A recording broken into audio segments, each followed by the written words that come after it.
Panibagong sunog na naman ang sumiklab sa Tondo, Maynila kagabi. Wala tuloy matulugan ngayon ang nasa 50 pamilya. Nasa frontline ng balitang yan si Dave Abuel.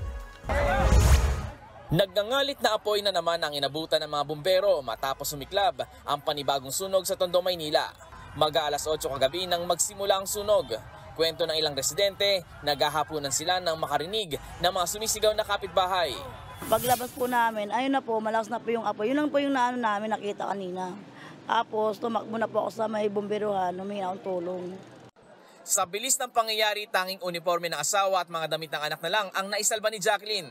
Wala na silang magawang mag-anak, kundi panooring masunog ang kanilang tahanan. Agad namang rumesponde ang mga bumbero.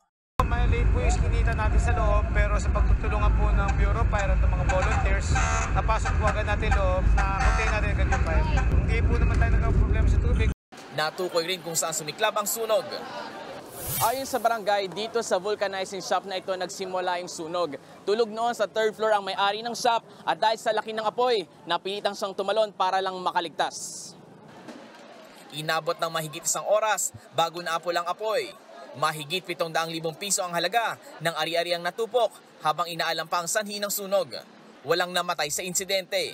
Yun nga lang, isang 60 anyos na babae ang isinugod sa ospital matapos mahirapang huminga.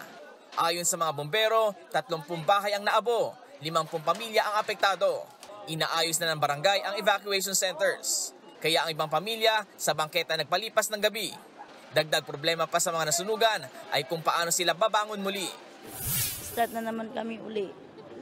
Katulad po yung bahay, mamal ng mga bilihin. Saan kami kukuha? Sahod lang, sapat lang po sa mister ko sa amin. Hinahanapan na ng barangay ng tutuluyan ang ibang nasunugan. Nitong nakaraang linggo lang, isang sunog din ang sumiklab sa Tondo kung saan mahigit 600 pamilya ang nasunugan. Nagbabalita mula sa Frontline, Dave Abuel, News 5. Mga kapatid, Maui David po. Simula ng inyong araw na may alam at may pakialam sa mga may init at umaaksyong balita sa bansa. Para maging una sa balitaan, mag-subscribe at mag-follow sa social media pages ng News 5.